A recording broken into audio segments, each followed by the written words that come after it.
Welcome back, everyone, and thank you. Thank you so much for staying with us, and you're going to be real excited about this panel. That OFAC discussion was just fantastic. Very excited about that. I didn't get to watch all of it. I'm going to have to watch some of it on the replay, but critical stuff. Now we're coming into something, yet another brand new panel that we've never done before. Incident response, cryptocurrency, NFTs, DeFi, and other digital asset trading platforms. So we're talking about IR in a completely different context. And it was we tried to figure out, well, how are we going to put together a panel on this? Who specializes in this? So what we did was we just got the most phenomenal experts we could find in the various disciplines that apply to this situation, which is so new. So let's start with Mike Dicke. I can't be more excited about having my former SEC colleague, Mike Dicke, on this panel. What you'll see from Mike's bio is that he's not only chair of the Securities Enforcement Group at Fenwick and West, but he's also co-chair of their blockchain practice group. And that's very rare that you have an attorney doing both of those things.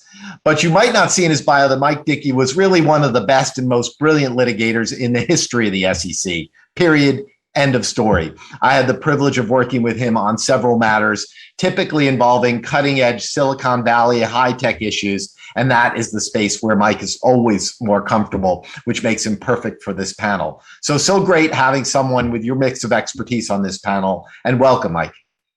Thanks, John. You're too kind. Next up is Elizabeth Gray, my old friend Elizabeth Gray, who I've known since my time at the SEC, maybe 25 years. She was in charge of the SEC's microcap enforcement unit. Back then and still today, quarterbacking the SEC's charge against microcap fraud is no easy task because there's so much fraud, from the lawyers and the promoters to the registered reps, financial buyers. It was anarchy. Now as co-chair of the Securities Enforcement Practice Group at Willkie, Farr, Liz has leveraged that same expertise from those days into a thriving financial advisory practice. So why have someone like Liz on this panel? Because in my view, most of these entities that we're talking about, many of them are going to be registered sooner or later. So let's hear what Liz's opinion on that. And what makes her so special, she's really one of the few SEC practitioners who can also manage cyber issues and crypto issues without outside help. Two very complex areas of security regulation that really can intimidate most securities lawyers, but not Liz. So welcome, Liz. So great to see you again and to have you on this panel. Thanks, John. Glad to be here. Next up is Mike Morgan of McDermott, Will, and Emery. You'll note from his bio that he is yet another expert today who runs his division, the U.S. head of the global privacy and cybersecurity practice at McDermott, Will, and Emery, where he has guided clients through some of the largest and most complex data breaches involving more than 50 million records and incidents affecting persons in over 100 countries around the world. But what you may miss from Mike's bio is that he's also one of the top fintech lawyers in the country. Just watch a recent interview of Mike on The Road to Autonomy, where he explains the legal issues and nuances involved when attempting to use distributed ledger technology to personalize autonomous vehicles. This is from way back in 2018, when very few lawyers were talking about blockchain, let alone working on many of the legal issues surrounding it. So really a pioneer in our space. Thanks for being here, Mike. And I love the crossover. Thanks, John. And then finally, Dominique Shelton Leipzig, who she has recently become, there's been some changes for Dominique, the global data innovation, head of the global data innovation practice, as well as the ad tech privacy and data management practice. It's a mouthful, Dominique. You're going to have to get used to that at Mayer Brown. What you will certainly see in Dominique's bio is her vast IR experience, her significant litigation experience, and her substantial experience defending regulatory inquiries. But you may miss that Dominique has a unique perspective on national and international privacy ecosystems, cyber preparedness, compliance, all of that, because she's really built her career around the juxtaposition and balance of data privacy and data security. Those two areas are actually coming apart. There are people who really specialize in one or the other.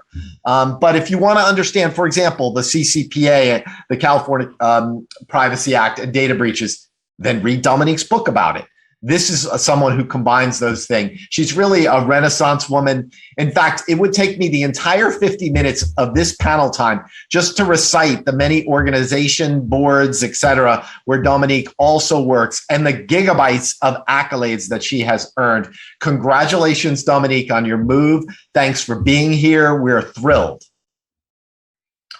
So, excellent. So let's get right into it. I wasn't even sure exactly where to start on this space because it's so complex and there's so much different, whether you're talking about DeFi, whether you're talking about NFTs, non-fungible tokens, whether you're talking about crypto. I sort of look at cyber attacks. When I first started doing it, it was really hack, steal data, and sell that data on the dark web. Then there was ransomware emerged, and it was hack, encrypt data, and force a company to pay you an extortion demand in cryptocurrency in order to get your data released. Then it was hack, encrypt your data, and also threaten the company with doxing, that you're going to dump their data on social media for everyone to see unless they pay you crypto.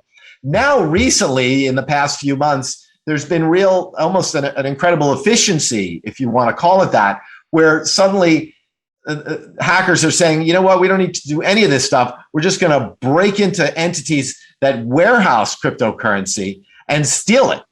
So no more ransomware, no more data theft, no more dark web. Mike Morgan, am I overstating this potential trend of financial theft of these entities? Because remember, these entities are wholly unregulated typically. And I like to think of them almost like the movie Big. You had this big person, Tom Hanks, but really inside him was this 10-year-old kid trying to figure out what to do. Tell me what you think. Yeah, John, you're not overstating it. I mean, if you really think like the attackers think, like it's a great area to go after, right? And there's been so much money that has moved into this space, and the companies that are responsible for managing it are, relative to financial institutions, immature from a compliance and cybersecurity perspective. Now, there are definitely exceptions to that, but as a general matter, we're dealing with relatively new industry. And when you have a new industry, it takes time to build up the compliance and the cyber aspects of the business. And yet, you're dealing with companies that are handling assets of tremendous value, whether you're talking about NFTs or crypto, holding the keys to tremendous value. So it would make perfect sense that would be where the attackers are going to go. The attackers are going to go where the money is. So I don't think you're overstating that risk at all. So Dominique, what do you tell these companies, both in terms of preparation, because it's a wholly new environment, and what do you tell them when they've experienced a data breach? How do you counsel them? Yeah, so a couple things. One, the good practices associated with cyber hygiene. In other words, understanding what data they have, having someone, even at a startup that's moving quickly, having somebody that is in charge of the data security function, making sure that there are controls, access controls, all the kind of cyber preparedness, good hygiene that we would recommend for any startup, or even more so in this space. And then finally, not waiting to just wait until they're regulated as either a financial institution or otherwise, just adopting good practices that already exist and are required or imposed by a number of regulators, whether or not they are considered financial institutions, like the Federal Trade Commission, like state attorney generals around the country. Certainly globally, there is a focus outside of the US on these platforms as well. So that's the kind of advice I give to clients. And if they have a data breach, look, the same issues, the same concepts are still going to apply that exist under GDPR and under state AG laws if there is identity that can be linked with data sets that meet the criteria for personal information under the 150 countries that do have data. I think there's 43 of them that have specific data breach notification laws, and you've got 150 countries with data protection laws and privacy laws in general. So there are, one of these are either going to be a privacy incident or a security incident. So it's very important to think about the obligations that will impact the brand. Don? Go ahead. I just want to push back a little bit on the first of all, on the narrative. There have been, hacks going back to the Bitfinex where the couple just got arrested in New York that happened a number of years ago. So, platforms have been under attack, for several years. And I think platforms understand that their number one job, if they're transacting in crypto, is cyber defense and to, protect the assets. These are people who are working, on with platforms are technologists. They are deep into the technology of blockchain, and they often understand, computer security way better than people who may find themselves, in middle management at a large financial institution.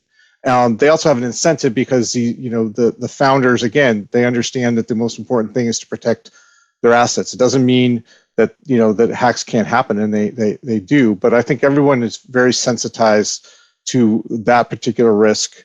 And also note that they are not that they're unregulated. Almost in the U.S., pretty much every platform that transacts in crypto is going to be registered with FinCEN, and many of them have other licenses with the states. So I think they are becoming more mature as they go through the process of being regulated at different levels. And I think we're on a upward trajectory of these organizations becoming even more mature and hopefully continuing to have good cyber hygiene, like Dominique mentioned. But it is, of course, it remains a major risk that everyone's got to be sensitized to. Well, I think you're right. There's lots of certainly increased attention. There's plenty of capital to invest in this sort of compliance stuff. But Elizabeth, let me ask you, FinCEN registration is one thing, but SEC registration is another, right? Where you've got inspections, examinations, and all sorts of required cybersecurity guidelines and whistleblower protections. And, when I look at a company like Theranos, I'm sure we've all been watching the movie, the show, The Dropout, and that was a private company. And I feel like that they're certainly being treated like they were a public company. And that if they had a lawyer early on that really said, you've got to build yourself and conduct yourself like you're a public company, even though you're private, and not really think of there being any distinction. What do you think, Elizabeth? What do you tell these companies when you walk in? Would you give them the advice, say, hey, act as if, and let's build an SEC infrastructure because it's coming? Well, John, that's the way I tend to think, because I think particularly in this space, in the crypto space, the SEC's made it really clear that that's where they're headed. They want to regulate this as best they can. And if following what the SEC has been stating and doing in cybersecurity as well as crypto, you will see that they are very active issuing regulations in the cybersecurity space. And clearly, it's a key agenda item for the Chair Gensler. He has issued cyber regs for investment advisors that really mimic or very similar to the cyber regs that have been in place since 2014 for exchanges. This is regulation SCI, which is the most robust cybersecurity regulation that the SEC has issued. And it really reflects the requirement that companies that are subject to it, exchanges, clearing agencies, systemically important utilities, that these companies have a program that basically follows the NIST standard. And so that is essentially what he's just put out forth with respect to advisors. And given the very active enforcement program the SEC has in terms of crypto, and finding that they should have been registered as securities or exchanges, I see that coming down the pike. I see that being an important component for crypto companies to think about. And, sort of related to that is the fact that the SEC's action reflects the market. They're becoming more important. They're becoming more powerful, the crypto exchanges, crypto companies. And as a result, there's going to be an expectation there it is better cybersecurity for that. Yeah, that leads me to this. When there were data breaches at Target and Equifax and the others, which we've talked about over the years at the various IR forums, there was incredible outrage everywhere, from the media, from the government. I remember after the Equifax data breach, Senator Schumer said this was the most outrageous case of corporate malfeasance since Enron. And I remember how disturbed I was by that, because I thought, we don't even know who the victims are here, except for the company, which was a victim. And I remember thinking it was just unfair because you're presuming that all these people were harmed. But I appreciated the outrage nonetheless, because, of course, you want your data to be protected. But then you fast forward to what happened with Axie, which is one of these play to earn sort of Web3 iterations that has grown in incredible popularity. And you look at that situation, there's 610 million that was stolen. What's the story there? There doesn't seem to be any outrage. There was recently, a few days ago, some mention from the FBI that this was North Korea's effort to evade sanctions. They were stealing this crypto, and it was one of the gangs, the typical cyber attack gangs used by North Korea, and they were put on the OFAC list. Does anyone want to take that on? What's the state of government with respect to these type of attacks? I'm not sensing the same sort of engagement. Mike Dicke, am I wrong? I think so. Not surprising we disagree. Well, I'd also say I'm not sure that having a bunch of Congress people holding hearings, huffing and puffing and pounding the table is really all that helpful anyway. Mm-hmm. So maybe it's good that that's not happening.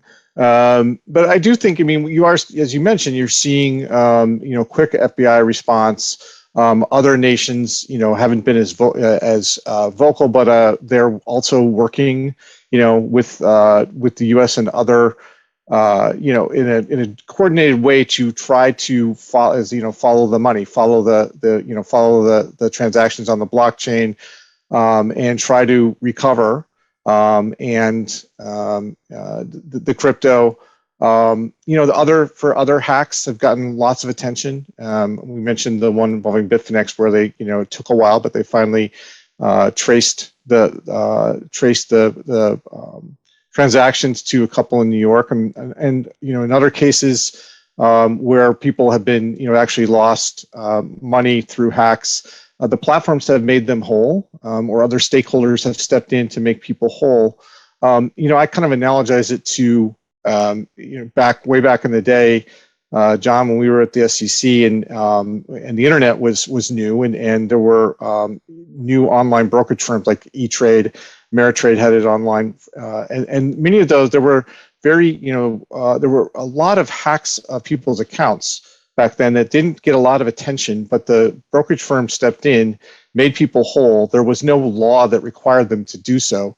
Much like with the debit card, use a credit card, you're not responsible, right? But if your debit card gets used, there's no federal law that says that somebody has to repay that you're on the hook. But in many cases, financial institutions will step in and make people whole. That's been happening in the crypto space, and that may be one reason why you're not hearing maybe the same level of outrage, but certainly you have law enforcement working on this, and it's a priority for them. Well, yeah, I think I would add. Go ahead. Oh, sorry, John. No, I was going to ask you. I just add one thing that I do think there's something to this idea that there isn't the same reaction. First of all, Senator Schumer's comment was hyperbole.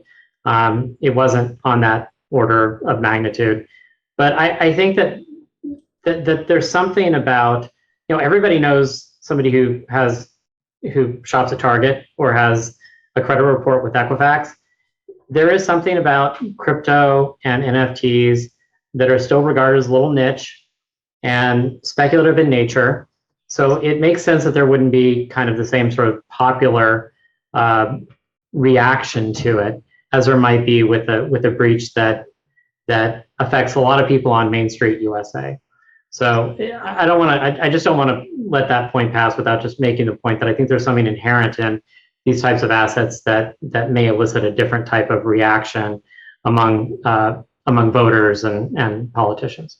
Well, Dominique, do you think there is less transparency given the lack of regulatory oversight? Do you think there's less transparency when these breaches happen? And is that, I'm not going to ask you if that's disturbing or not. That's not the conversation we need to have. It's more, what do you do in those situations when the company says to you, we don't have to tell anybody anything? There's really, if they don't like it, they can quit our service. Maybe I'm, being too extreme, but what do you think about the level of transparency required and what the level of practice?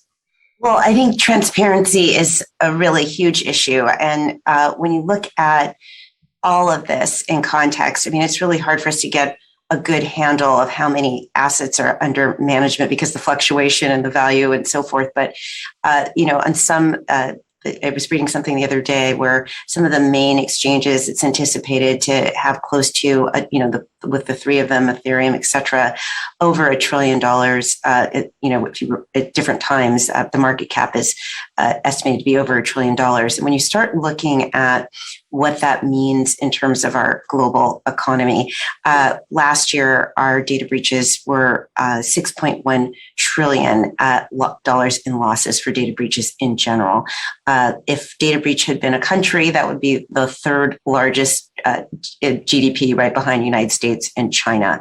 So I think you will see a considerable interest in these different platforms and what impact they might have on our global economy from regulators, but also individuals holding those assets if they are suffering or if they are the victims of a breach. But, on the other hand, why we're not hearing so much about it, I think there is that transparency issue. There's also the issue of the identity and knowing the identity of who actually has the account. And those are also the sorts of things that companies need to struggle with in the event of a security incident. But all of this, John, is in the context of where we are with the SEC and regulators around the globe looking at holding officers and directors criminally liable for these breaches. And I don't think that the crypto community is going to be immune from that as we move forward. Yeah, I don't either. We got some questions from the audience. So whoever wants to take these on, and this is a great panel to take on this first question, which is a great question. But you can't answer it. You can't take 30 minutes to answer it, which you probably need 30 hours. Okay. What security questions and issues need to be weighed by companies first considering entering these spaces? For example, accepting crypto as payment, offering NFTs as a marketing tool and a revenue generation opportunity, holding these digital assets as investments, et cetera. So who wants to take that one? Because that's a question you all must get. Someone want to jump in first? I'll just say really briefly, I mean, what I would recommend is that on the data security side and on the privacy side, that you focus on the 6 things that regulators really care about all around the globe. I mean, whether I'm talking to regulators in Africa, Middle East, or Europe, or the United States, they want to know that first, someone is in charge of the privacy and security function. Second, that the data has been inventoried. So if you are going to be getting in the space, just knowing what personal information is going to be shared with the exchange or that you will be gathering as part of the offering. Third, doing the legal risk assessment. Just make the effort to actually do it. Ensure that you know what jurisdictions you're going to be in and do a gap assessment to understand what your obligations are and what you might be missing. This is going to be high risk processing. So fourth, you're going to need to do an impact assessment to make sure not just on the privacy and cyber side, but that there's fairness, algorithmic fairness, et cetera, if you are in AI. And then making sure there is a mitigation plan for all the risks outlined and an auditable record. there's a lot of other things, but those 6 things are the main things that I've seen get clients in trouble. Yeah, I think you've got to consider the recent SEC regulations relating to the accounting of crypto assets. You have to consider DOL's, the Department of Labor's advice about 401k investments in assets. And then you have to consider the Office of Comptroller of the Currency and the FDIC's regulations about financial institutions who are dabbling in these spaces. And the first piece of advice that I would give is to build a massive internal compliance function that has an independent audit function and a risk audit function. So somebody, just like data security, somebody independent before the business jumps into it says, okay, here are the risks and presents them. Mike, Elizabeth, either of the Mikes or Elizabeth, what do you think?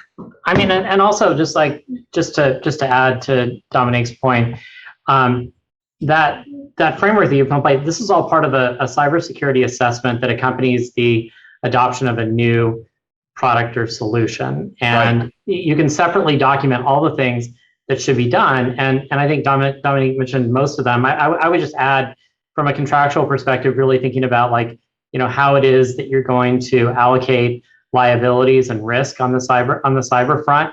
So you're going to have partners that are involved in this, like really paying a lot of attention to those contracts, making sure that you're getting strong cyber reps from any third parties who are involved, and warranties and indemnities if you can. So it's all part of a comprehensive plan that should be put up in connection with the adoption of these new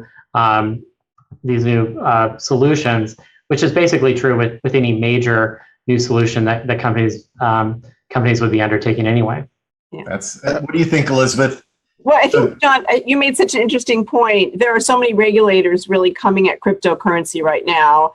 And the administration's executive order on cryptocurrency several months ago really addressed that and kind of unleashed these agencies to look at crypto, figure out the best way to regulate them. And that's what's happening. So they are getting there's focus from all the way around. And so it's in addition to setting up the cybersecurity program, which I think Dominique and Mike captured, exactly right. You're also thinking about how are regulators looking at this? What are they going to expect of us? From an SEC perspective, in addition to regulation SCI and that framework, that's really worth looking at if you are in the crypto space, because that's, in all likelihood coming down the pike. There's also the whole concept of disclosure. Right. And really, if you harken back to the early breaches and some of the outrage, it was that disclosure didn't come fast enough, or disclosure wasn't as accurate as it should be. And that's where you start getting the C-suite involved, you start getting the board involved. When there are senior folks, when there is a significant incident, they need to think about what's the appropriate way to disclose this. How do you handle both all the regulators as well as your investors and the public? Okay, good. Mike, Dicke? Yeah, two other quick ones.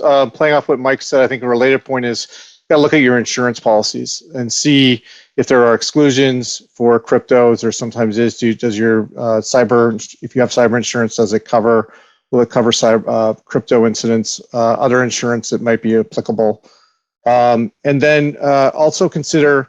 I think this one is sort of one that's not considered enough, is how active the crypto community is on social media. And now, if you are a company that's going to be, playing in this field, or accepting crypto or otherwise playing, you're going to have a lot of people that are commenting on Discord, on other social media about whatever crypto is involved. And just be ready for that kind of scrutiny. The flip side is also it's really good on the disclosure point that Elizabeth was talking about. It's because everything is on the blockchain. People can see all the transactions. You get you also get a lot of eyes, and some in a positive way. And so. Just consider that it is a different level of engagement.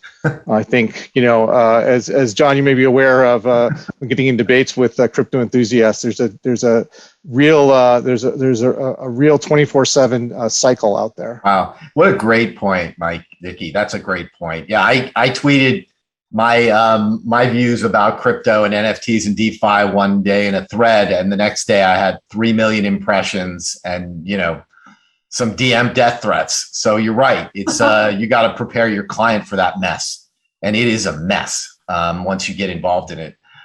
We have another question. This is a tough one. I think I'm going to ask Mike Dicke for this one, but I wonder if other people will chime in. Some crypto platforms provide debit cards funded by crypto, but which convert that crypto to US dollars before the transaction. Does this hybrid approach represent unique data security issues for companies with customers using those cards? That's a tough one. Yeah, I don't know. I thought where that might be going is, do you need a money transmitter license? And what do you think of that? Do you? I'm not, I'm not deep into the state money transmission rules, but that would just be an issue to flag for somebody who is. Yeah. We have experts here in our blockchain practice that specialize in that, and they're my first call anytime I hear conversion to dollars to fiat. You want to be thinking about that issue. And again, I would say that an independent assessment of the actual cyber IT risks should come into play also, because you're making yourself more of a target, right, Dominique? Absolutely. So if just what Mike was talking about on that fifth phase that I mentioned about mitigation, the vendor vetting and who you're working with is really critical. And just to go to what Elizabeth was talking about, what regulators care about in that vendor vetting is that you are not just blindly allowing the conversion to happen and debit cards to issue and link, obviously, personal information with the financial information. They're going to be wanting to make sure that you've put things in place like encryption at rest, encryption in transit, except how data is being stored, where it's being stored, all that kind of thing. They're going to be looking for you to verify that. So also training is an issue. So I would just say really kind of vetting that vendor very closely in your cyber plan. Yeah, that's the next question here. And how does contractual review of vendors or providers differ between a more conventional contractual agreement with an entity that deals in regulated currency and a smart contract or agreement with a digital currency-based entity? These due diligence questions of vendors, from an SEC standpoint, Elizabeth, I'm sure the SEC expects you to go out and do all this due diligence on your vendors. But, if your vendor is Amazon and you send them a 100-page questionnaire and say, I need this filled out, you're going to get crickets. So I've presented that to SEC officials and they seem reasonable. They say, hey, well, just at least Google the vendor, literally, and find out if they've experienced issues. But what do you think about third-party vendors that are engaged in crypto? That would be a red flag in and of itself, wouldn't it? Elizabeth? I think you're on mute. Yeah, I don't think I'd call it a red flag. I think I'd call it a need to do additional diligence and to do diligence around what crypto, really is and how it's structured. The reality is it's a new technology, right? It's in its infancy in many ways, and it will be. I think regulators understand that they're struggling with it. So in terms of diligence of a third party, of a vendor, the important thing to do is to actually do, like you said, John, to actually do the diligence, to ask the questions, to pursue it, not to sort of blindly go into, a transaction without really evaluating it. And look, this is all new. And one reason why I think you want experts, and you sort of pointed to this earlier, John, the need to have an internal compliance function or an audit function, the need to kind of focus on that and to have people on the outside who sort of are experts in the technology and the requirements is going to be important because it is moving fast and it is new. Well, yeah, that leads me to this other, if the government's not doing anything, Mike Morgan, what do you counsel your clients during a data breach as to the private remedies, which have begun to surface, right? The class action notions from your clients who are going to use social media and elsewhere to drum up their claim. And I feel a sense that the class action bar realizes that this is a great area for them in terms of these breaches. So John, what do you tell your clients to expect, and how do you counsel them during that aspect of the IR? Yeah, I gotta go back to the last question. I'm sorry, but I don't think I'd use the word red flag. But if I were diligencing a crypto third party, I would absolutely take extra steps to ensure that diligence is rigorous, and would probably be. We always take a skeptical eye toward reviewing the diligence responses, but especially with respect to a company that is relatively new and a company that's dealing in crypto or NFTs, for sure, we would just, as a practical matter, we would do deeper diligence there. But let's see. So John, your question in terms of class action advice. Yeah. Isn't that something everybody should be worried about now? All these crypto exchanges, because the minute there's a problem, they might not be transparent about things, or they might not have the SEC sending in examiners or FINRA sending in examiners. But that's not going to stop the class action lawyers from blasting across social media that they're bringing a case. Yeah, for sure. That's been a risk that we've been living with for decades, and it's not going anywhere. I think in this particular context, I would think that risk exists as it would. The risk is it's all dollars, right? As from a plaintiff's class action perspective, they're looking at the return from their time and effort in a matter. If you're talking about in crypto, the losses can be quite astronomical. So it's not hard to do math, and you think if you can make a direct damages claim and predicate it on some negligence theory, you've got a viable class action, especially if you've got some California consumers involved and some favorable jurisdictions. So the answer to your question is I'd say emphatic yes. Yeah, we're already seeing it, and even if it's not a class action, definitely seeing individuals who, again, a lot of I think you've got individual plaintiffs who are super motivated crypto enthusiasts who feel a definite wrong if their crypto is stolen and have resources to hire a lawyer, and they're out there filing cases. But back on the general class action point for crypto, not just breaches, but just in general, Stanford has a database out there that tracks all class actions, securities class actions. I took a look the other day, and for trends, cryptocurrency is now the number 2 trending behind SPACs as the type of class actions that are being filed now. The most, and also the most being filed, and also kind of they try to track what's happening real time. So in general, the class action bar is getting smarter on crypto. They're doing more cases. Right. And we should definitely expect that there are going to be more and more cases involving breaches like we've been talking about from the class action bar. What about law enforcement liaison? So in our normal IR practice, we have a whole established way of doing law enforcement liaison, and I'm sure we could have a panel on it and discuss the ways to do it. We've all met with the FBI on numerous occasions about these kinds of things. We sort of have an idea how it's going to go. But you're dealing with a cryptocurrency firm, maybe a trading platform where insider trading is purportedly rampant, or an NFT trading platform where wash trades and spoofing and match trades are purportedly rampant, you're reading about those things.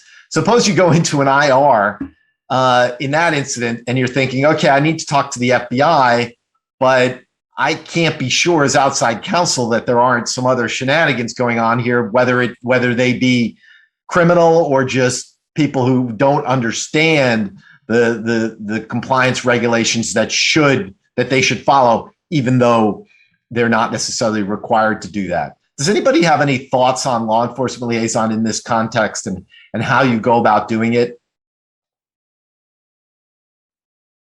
I'll jump in. Okay. I think it's not that different from other types of businesses where everyone from the business suite's a little nervous when you get a knock, you get a FBI inquiry where they're often looking for assistance, third-party subpoenas or otherwise looking for assistance. And in my experience, that's all they're looking for, right? That you can interact with the FBI or other agencies, assist them in their particular investigation where your client is simply a repository of information and documents.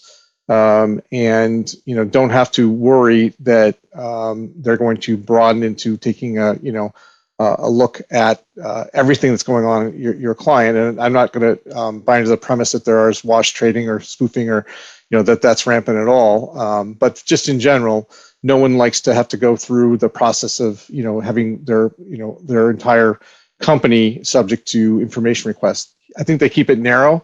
I think that I tell my clients we shouldn't be afraid. We should help, that's all for the better for the industry. Clean up the bad actors, be seen as a good actor.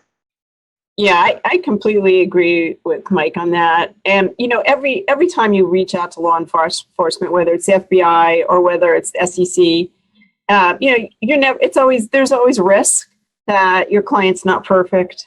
But I think you got to do what, as Mike said, one, you want to clean up the industry, and two, I have found generally, not always, but generally, conversations with regulators can, and with criminal enforcement, it sets you in the right way, in the right path for dealing with a very bad situation. If you're constantly thinking in the back of your mind, is the FBI going to come knocking at the door? Is DOJ going to come knocking at the door? I've had this conversation because it might be North Korea, whatever it might be. I think the dealing up front with regulators at the right time, I'm not saying you rush in, you have to understand what's going on to some point. I'm a proponent of that.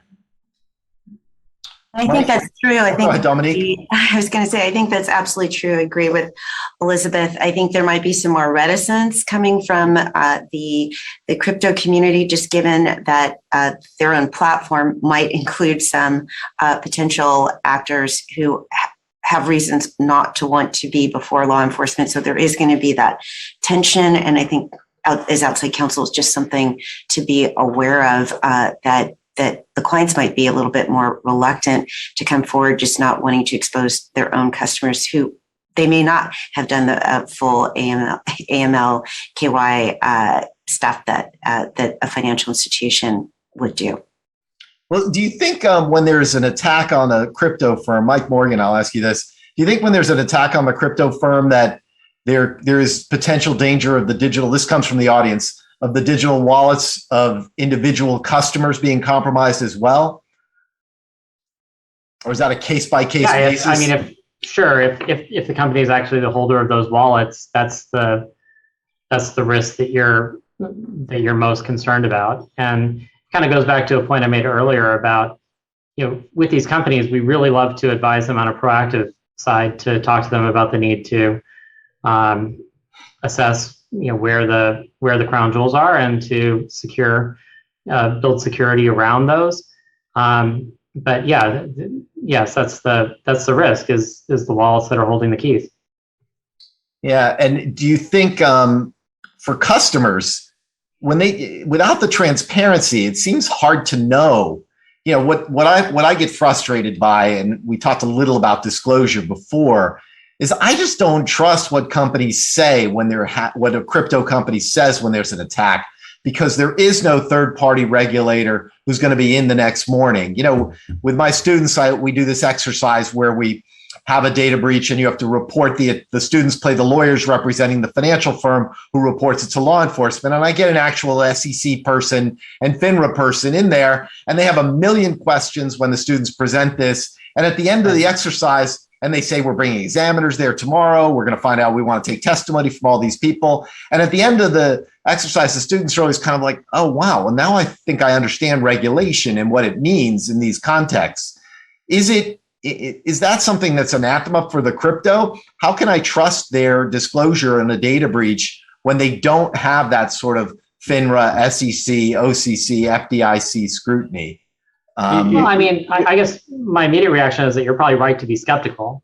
Mm-hmm. That, like I said before, I think the overall maturity of this industry, coupled with a number of other factors, would probably make that concern more warranted than just in a general data breach, where, frankly, even in a regular data breach, you're right to be skeptical as well, even with the presence of the regulator. So I agree with kind of the premise of the question, that it's right to be skeptical. And maybe what makes it right is especially heightened by the fact the relative maturity and newness of the industry and the lack of regulatory oversight. But because it's decentralized and because everything's on the blockchain, because you have so many enthusiasts who are out there, corresponding, I think you do have that whole overlay that you don't have for a normal company. Yeah. So you have that check. People scrutinize what companies say, and they can check a lot of these things on the blockchain. And I would also say, I wouldn't say that they're completely unregulated either, guys, because we still have the Federal Trade Commission. We still have in the US our state attorney generals. And then globally, we have regulators that are looking very closely at these distributed ledger tools. So I just want to, I don't think it's a free for all completely just because they're not yet regulated by. Yeah, it's not a free for all completely, for sure. I think my point was more that when the company's going to be making statements about what happened, and that is going to be based on a forensic investigation, only part of which is going to be visible from a public blockchain. They're going to be making statements about the maturity of the reasonableness of the steps that they took, and those statements are going to be ones that I, as a reader, would be skeptical about, and I might not have visibility into exactly I would have limited visibility into the inner workings of the InfoSec function at the company that's primarily affected, and you're kind of stuck with what they say unless you have like an insider who's saying, oh yeah, well you don't know about the fact that for the last 3-4 years, we've requested budget for these initiatives, and only a third of them have been funded. And out of those, only half of them actually got done for one reason or another, because there was so much focus on adding new features or just too much going on in a new company. So that's really where I was coming from with that point. I think no, I agree. I think that everything is so new in the area of crypto. I just am suspicious. I think that when you're dealing with a company like this, it seems very important that you sort of get to their board very quickly. And what are you going to tell their board when you get there? Because it seems to me that, yeah, you might get some engagement from the general counsel if they have one initially, or from their compliance structure. But how aggressive are you with respect to getting in front of the board of these companies? And what kind of things are you telling the board? I think we have only just a few minutes left. And then I want to give everybody like a minute to just sort of give their final thoughts. Yeah, I'm very aggressive to get to the board and the C-suite. That's where you're going to get change. Okay, Dominique.